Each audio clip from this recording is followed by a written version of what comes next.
And bom dia. Bon dia. Bon dia. Thanks for the pronunciation. So first, let me introduce you Alan. Alan is the head of global management programs at Total. And as far as I've worked with him already for some time, I can say he's really a leader with vision and purpose, because the project we're going to talk about has actually encountered a lot of challenges, and he's shown really a determination, and that's what we're going to talk about. And this is Karine. So Karine has worked with us on this program. She works with EMLyon Business School. She is an amazing facilitator when it comes to the virtual classroom sessions which we have in this program. But from our perspective, she's been a key instrument, element, key vector in how this program has come together. So she's worked with us on the design and the pedagogic engineering, but it's part of a wider team. We can't have everybody here on stage with us today. So perhaps if I can hand back to Karine to start widening that circle. Yeah, so actually one key person is just in front, Thomas Misselin, who probably some of you saw him yesterday morning sharing, who's been really project managing and also co-designing the project. But we also have more people from a partner, a technological partner who we've been working with, and also in Total, some key team members. Yeah, absolutely. Total's a big organization, and I'll talk about that in just a second. But within my team, there's a dedicated program manager that's been working frontline with Karine and Thomas, and a whole bunch of technical people in the background to help us get what EMLyon has produced into our environment and out to our organization worldwide. So thank you collectively to everyone who's not here with us today, and indeed to Thomas. And I must say the topic is teamwork, and actually we've really experienced that in a very innovative and interesting way. But before talking a lot about this program, I'd like to hear more about you and the context of digital learning. Yeah. So if I may ask you to contribute in one way, and you're quite many, so if you may just stand up, and don't worry, I won't ask you to jump around, but just at least please all stand up for a moment. And I'll just ask you a few questions so that we see in the room what is our vision around digital learning. So if you believe that actually you can learn soft skills in a digital way, I would ask you to please keep standing. If not, you may sit down. Okay. If you have already attended a MOOC or a SPOC, you may still stand. Otherwise, if you've never done that, if you can please sit down. Okay. If you have attended and you completed until the end, you may still stay standing, because we know there is a difference. So we still have some people standing. Great. Okay, you completed and actually you implemented some of the learnings. You may still stand up. Wow. You implemented all the learnings. Wow, but still, congratulations. So we've got a really interesting group here. So thanks for sharing a bit about you. Now we're going to talk a bit more about the context. And maybe you can share with us what was the context at Total? Yeah, absolutely. So first of all, perhaps a couple of words on who Total is. The logo's on screen. Who recognizes it? Just as a quick show of hands. There's a few people. Good. Okay.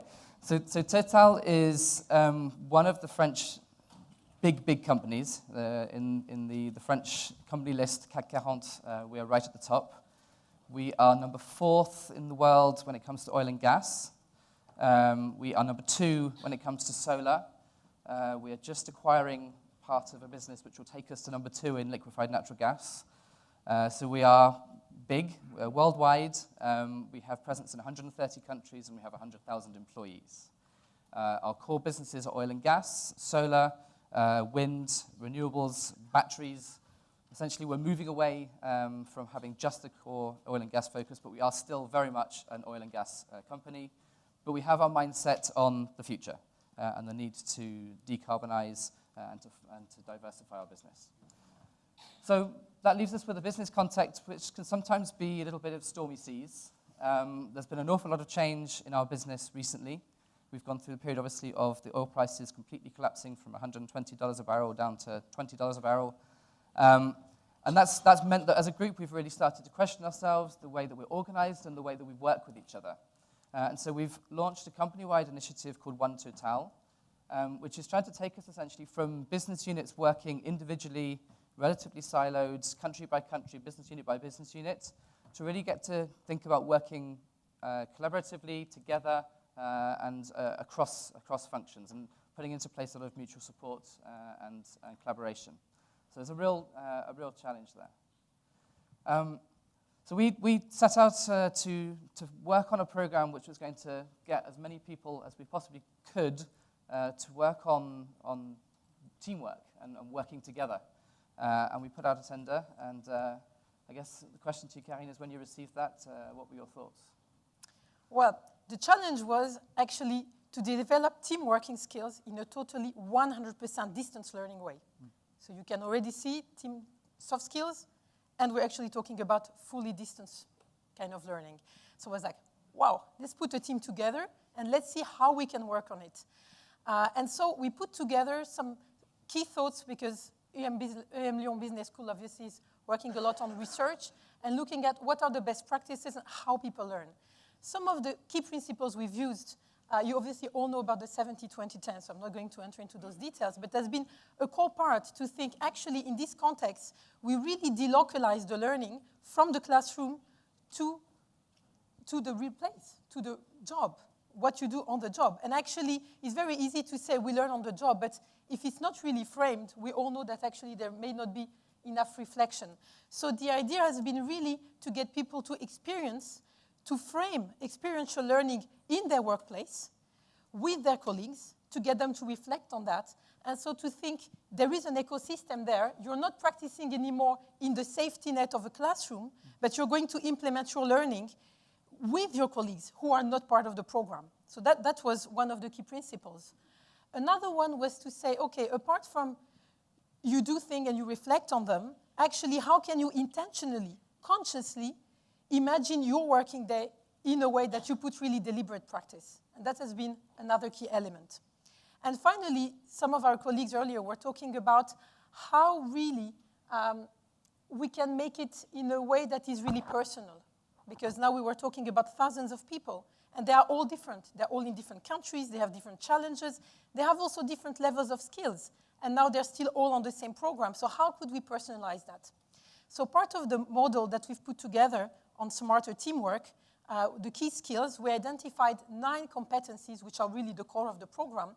But we agreed with Total that we would only ask people or encourage them to do 6 modules.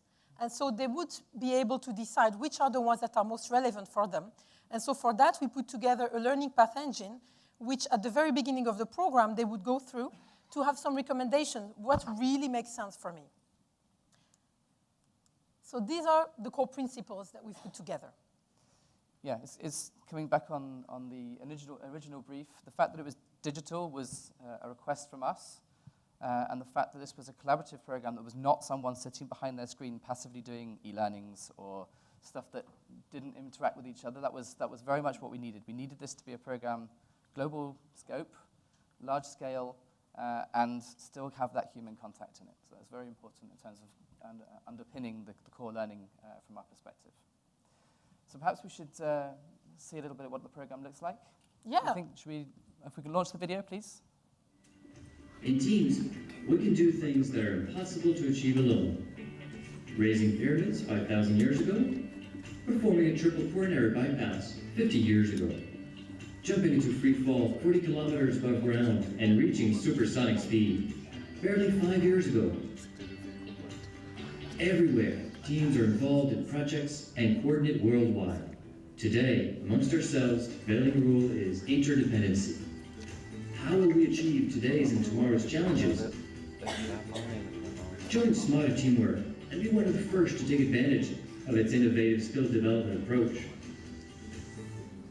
In this program, we will learn to strengthen our relational intelligence, to encourage a collective performance environment, and to sustain our team's potential through collaboration. So, let's get going on this 6-week learning journey along with 100 of our colleagues across the world, with collaborative e-learning modules designed for Total, virtual classes to trade good practices, receive feedback, and share experiences, on-the-job challenges to be carried off with our team. Icing on the cake, this individualized program adjusts to our profile, our team context, and our development needs. Our mission? Achieving higher collective performance through smarter teamworking. I'm in. Are you? Let's be smart about it. Together.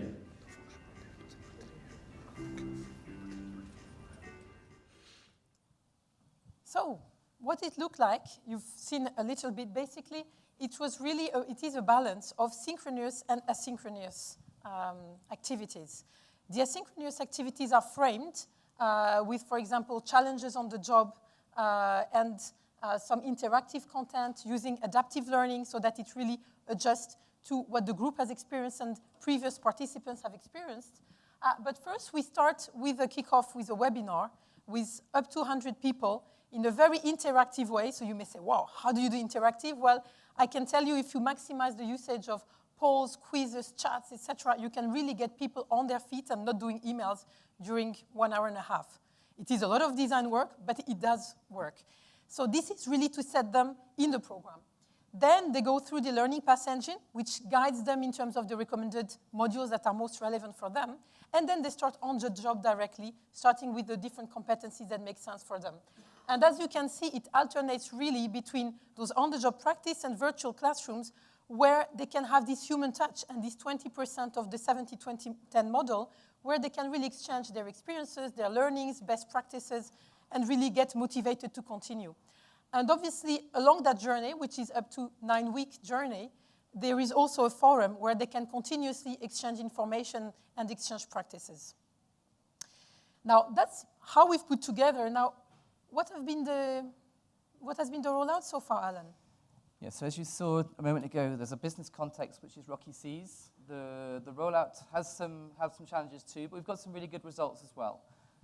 So we've now done a pilot session last year, followed up by another session in French and another session in English that's been translated and deployed in 2 languages already.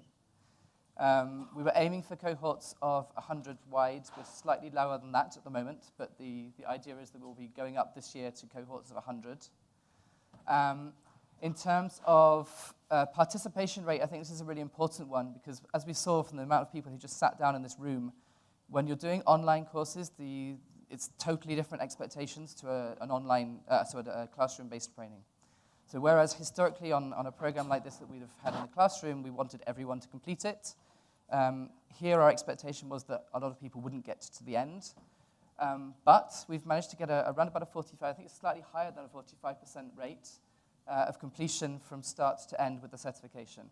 And that for a completely online course is I think, a really good thing. If you compare that to the MOOC market externally, then it's very well. And we've also got a real feel of impact because essentially people are no longer going into a classroom, doing exercises with people that they'll never see again, and then going back to their teams and putting all their notes in their top drawer. They're being forced, if you like. They're being strongly encouraged to go off and actually do things with their own team. So we're really not just doing a teamwork training with a bunch of other people and then you do or don't apply it with your team.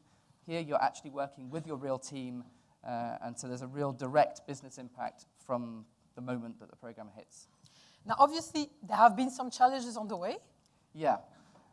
So this is essentially a new way of working for many of our managers. This is, for most of them, the first time they have been through an online or fully online immersive program.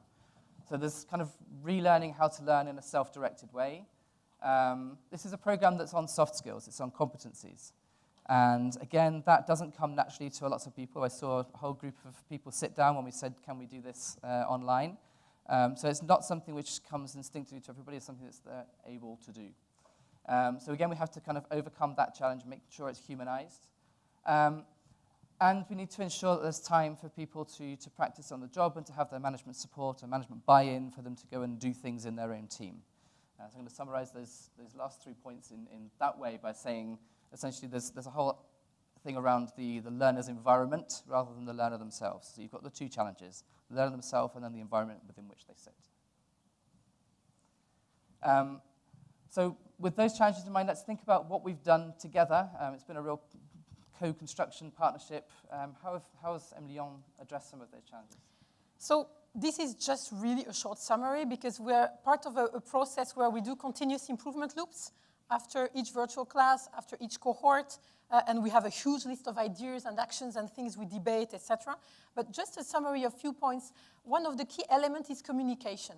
Communication for participants to really understand what is it they're going to enter in, because it's not the same as being in a classroom and being led and kind of fed and really tutored, etc., in a face-to-face environment. And actually now I'm by myself at work, I have to log in, I have to take some challenges, and I'm going to engage with colleagues, and I'm going to dare to do things differently. So this requires really a lot of preparation. So we've put teasers, we've put a full communication plan with activities beforehand and also during the whole program. Embarking the ecosystem, because they're practicing with their colleagues. So how do their colleagues support them? Their managers, but also their peers, people from other departments. So we've put also some elements around supporting them to embark their whole ecosystem to do that. Learning to learn. As Alan mentioned, actually, there is also some importance to put yourself in a meta position and see, now I'm doing some things, but I'm developing some reflexivity and ability to learn from that. So this is a topic we actually discussed with them at the very beginning to get them to learn that ability, which will be useful, in fact, in all their life. Humanizing virtual classrooms, because we talk about now groups, we said cohorts of 100. We actually put them then in sessions in virtual classrooms of up to 25. And within those elements, we do breakout sessions of 5, where they're in a really peer group to support each other. And when we come back all together, the idea is really to exchange and encourage them to speak up. Because when you're virtually, you don't see other people. People tend to kind of shy away. So really encouraging them to share. And that's an important point. And finally, one idea actually that we've come together recently and we're going to experiment in the next group will be to get previous participants to share. So getting them in videos or in audio and to do experience sharing. So these are some elements. Obviously, they may create a lot of questions. We would be also interested to have your views, but now we only have 20 seconds left. So you're welcome to come to EMLyon Business School booth up there, and we can show you screenshots and discuss and hear also your ideas. Thank you. Thanks.